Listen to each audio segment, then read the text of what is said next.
C'est dans son atelier exposition que nous sommes allés rendre visite à l'artiste Daniel Mezzalira. Exposition, comme vous pouvez le constater, réservée à tous les amis, en un mot, à tous les potes.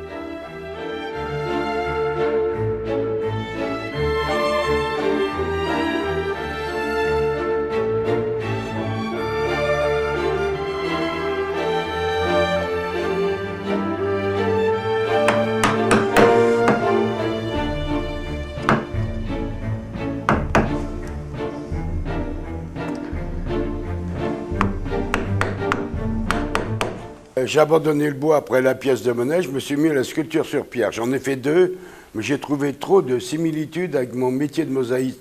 La mosaïque c'est froid, la pierre c'est froid, donc j'ai vite abandonné. Et depuis août 89, je fais que de la sculpture sur bois. Oh, l'entrepôt, c'est une histoire fabuleuse. Ça s'est produit une nuit où nous avons traîné, deux amis, mon frère et moi. Et vers un bon repas bien arrosé, vers 2 heures du matin, on a décidé d'ouvrir l'entrepôt car je venais d'arrêter mon activité professionnelle et on s'est dit il y avait un monument, quoi. C'était une ancienne chapelle à sel qu'on a transformée, on a tout vidé, nous avons mis à 1 an et demi pour la vider. Bien sûr, c'était du carrelage du sol au plafond. Et de là, nous avons créé l'entrepôt, quoi.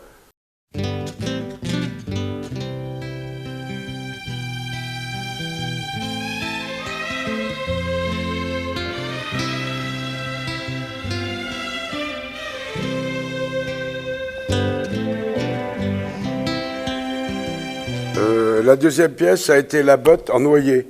Mais l'idée m'était venue toujours faut trouver une idée. Donc je ne veux pas copier, je veux toujours inventer. Chaque œuvre, elle est unique, quoi.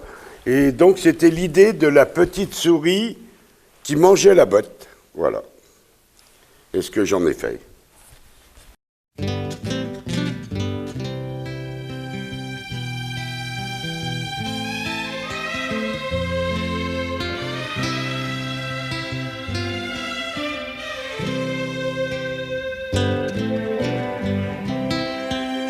Suivant j'ai toujours pareil, j'ai le même problème, quoi. C'est pas de construire une œuvre, c'est de trouver l'idée.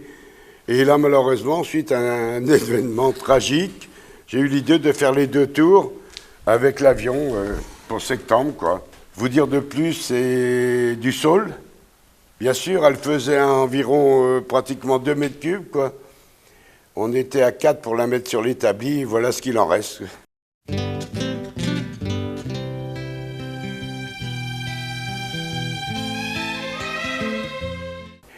En dehors de la sculpture, je fais l'hiver de la peinture rupestre.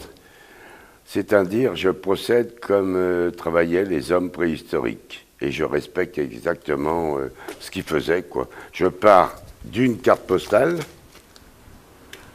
et je la reproduis sur de la pierre qui me restait de mon entreprise, quoi.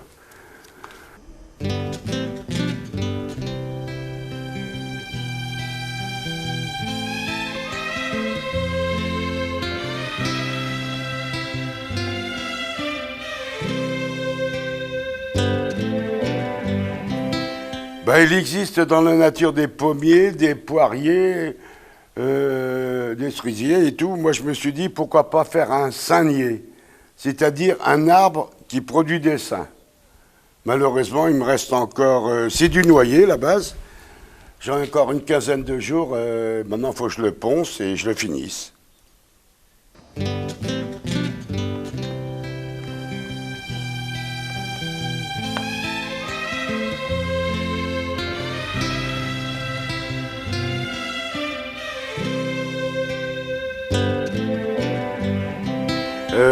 Ça a été offert par un ami qui me l'a ramené par avion. C'est du Takali, ça vient de Côte d'Ivoire.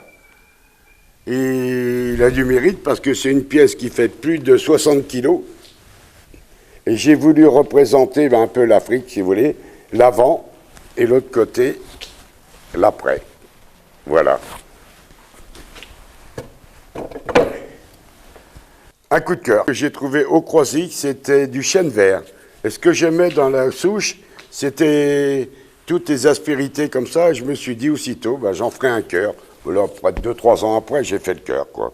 Donc j'ai tout découpé, creusé, faire les tuyaux, la horte, toutes les veines qui ressemblent à un cœur. Parce que je me suis aperçu qu'un cœur, en fin de compte, il n'est pas comme on le dessine. Un cœur, c'est rond, un cœur, c'est exactement la forme d'un vrai cœur. Donc c'est pour être un cœur portatif, quoi. Il y a tant à redécouvrir quand l'émotion passe par les mains de Daniel Mezzalira, et seul un amoureux de la vie comme lui pouvait nous rendre et nous offrir ce bonheur.